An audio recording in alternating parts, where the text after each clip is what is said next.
Okay, so the car's been running for a couple of weeks now, and I've just taken it out for another test drive and another tune. So let's talk about all the stuff that is new since you last saw it, or changed, I guess. There was a kink in the TV cable. I straightened that and we just readjusted it, so that's helped a lot. I also just took out some transmission fluid. It was overfilled, and that always leads to them acting a bit goofy. So the trans is at the correct level now. The accelerator pump was not delivering a big enough shot, because if you see, I'd actually drilled out this hole. So the reason I did that initially is because this is where it was drilled out on the 307. So I put it here, and of course the 307's low performance. This engine did not like it, and it led to a huge bog. So put it in this second position. I also took 1/8 of an inch, that's about 3.5 mils, off the top of the accelerator pump. That cured the dead spot right from, so if you went from a dead stop to wide open throttle, it had this big bog, and it would also stall. This fixed that. While I was at it though, if you can see, the back of the secondary air flappers has been notched very slightly, like the high performance Pontiacs of the day, just so that there's a little bit of extra airflow in here to help with the atomization when you first get going.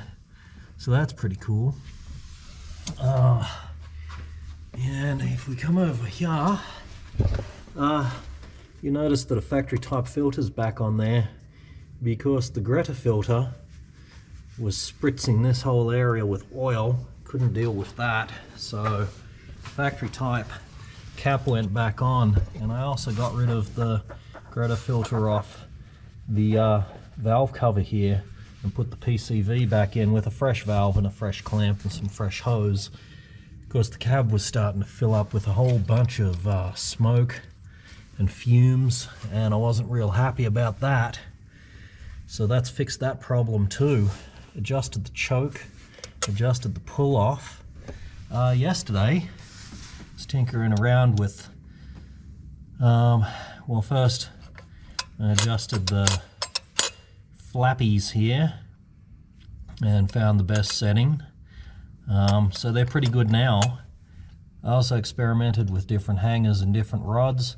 So what we've got now is a K hanger with BH rods. Actually checked the QJET part number, and the good news for it is originally from a 79 Cadillac, so it is back where it needs to be and on a Caddy. So this is a new control board.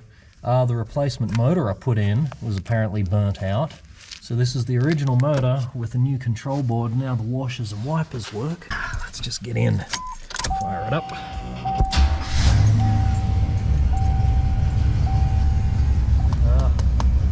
Got the radio working, so this is out of an 87 Olds. So that's pretty exciting, having a working radio for a change. And I haven't had a chance to try out a cassette though, so when I get home we'll throw a tape in it, see if we're going to be listening to Kiss and Motorhead while we're cruising. But also, washer, all of that. Spraying, wiping. Oh yeah, oh yes. Now what's going to happen? Oh, and the park motor works. That's some pretty good stuff. The final thing I did this weekend was this lock was starting to jam up, so I cleaned out the lock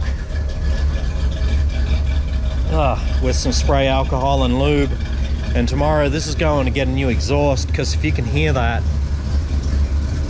it's actually exhausting right around here, and I'm kind of sick of the cab stinking of fumes. But yeah, that is a couple of long-term niggles sorted out that I'm very happy about. Oh.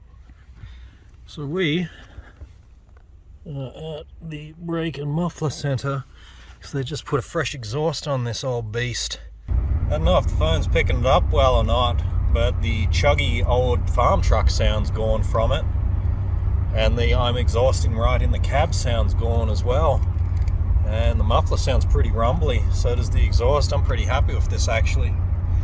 Well, I suppose I have to be, I just paid for the service. But yeah, it's really good. I don't think it probably sounded this good when it was new. Like pretty much everything, Cadillac. I managed to do your car better than you.